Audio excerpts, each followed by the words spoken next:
Bonjour, bienvenue à cette présentation de Project Flow. Donc le logiciel est un logiciel de suivi multi-projet qui vous permet de voir l'ensemble des actions et des dates qui arrivent à échéance. Donc nous ouvrons le logiciel sur l'onglet Affaires, Actions, sur lequel nous allons retrouver un certain nombre d'actions qui sont à échéance sur vos différents projets. Ici on constate bien que on a différents projets ici et donc des alertes sur ces différents projets. Alerte sur les actions comme sur les dates. Ici encore une fois nous avons différents projets avec un certain nombre de dates qui sont remontées en alerte. Cette alerte a pour but d'attirer votre attention, de savoir qu'il y a une action à faire sur votre projet. Donc pour décrire le projet, comment fait-on? Donc l'onglet projet va vous permettre de créer de nouveaux projets, donc de les sélectionner, de les modifier, supprimer, voilà tout ce qu'il y a à faire ainsi que la synthèse. Donc ici, ça va vous permettre de sélectionner votre projet. Une fois la sélection effectuée, le projet va apparaître en haut, comme ici. Donc on constate que nous sommes actuellement sur le projet gestion de bibliothèque, sur lequel il y a un certain nombre de choses qui sont saisies dans le logiciel. Ces choses, nous les voyons dans la partie ici de droite, les onglets de droite, à partir de projet. Donc la première chose, c'est les composants.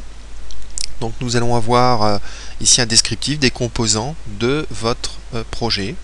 Un descriptif par ligne de ce qui compose votre projet. Le document, donc les documents qui peuvent être attachés à votre projet, donc ici c'est un fichier Excel, mais ça peut être aussi un URL sur internet, ça peut être un fichier stocké, ça peut être un fichier sur votre réseau privé. Donc ici l'onglet Actions, donc l'onglet Actions avec les actions qui sont à mener par vous, à mener par d'autres, avec des statuts, date de réalisation, les pourcentages d'avancement. Ici on peut même ajouter ici une bibliothèque d'actions que nous verrons après qui se trouve ici en fait, que vous pouvez saisir parce que vous avez un certain nombre d'actions en standard que vous faites sur vos différents projets. Ici l'onglet Dates qui va donc regrouper les dates importantes de votre projet, qui peuvent aussi vous remonter en alerte parce que vous avez besoin de savoir qu'à cette date-là, il y a une action à faire où il faut attirer votre attention. Les contacts, donc les contacts qui partent d'une base de contacts transverse sur l'ensemble des projets, donc on verra aussi qui est ici, et qui vous permet donc d'associer votre projet à un certain nombre de contacts avec un rôle qui est défini aussi dans l'onglet global. Les réunions, donc les réunions que vous êtes susceptibles de faire, ici donc une réunion avec un ensemble encore une fois d'acteurs qui ont participé avec un type de présence. Les actions qui peuvent découler de cette réunion, qui seront repris aussi dans l'onglet Actions de même façon, ainsi que votre compte rendu de réunion qui pourra être saisi directement.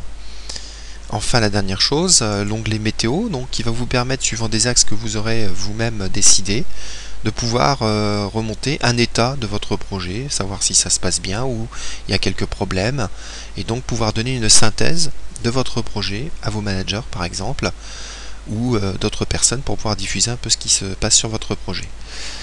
Donc si je reviens sur l'onglet Affaires, on va donc maintenant trouver à gauche les trois onglets de référence. Donc l'onglet Contact, comme j'ai pu vous l'indiquer précédemment, qui va reprendre tous les contacts que vous ayez, quels qu'ils soient. L'onglet Actions, qui va donc vous permettre de pouvoir créer des modèles d'ensemble d'actions que vous pourrez incorporer directement dans votre projet pour vous simplifier les choses, éviter de saisir sans arrêt les mêmes actions. Et enfin l'onglet global qui va vous permettre de saisir un certain nombre d'indicateurs d'état sur les différents onglets, ainsi qu'un certain nombre d'options qui vous permettront d'automatiser certaines actions du logiciel Project Flow.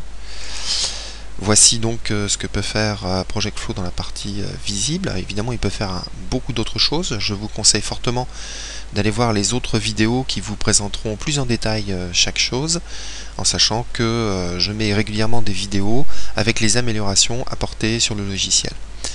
Voilà, bonne présentation et bonne prise en main. Merci beaucoup.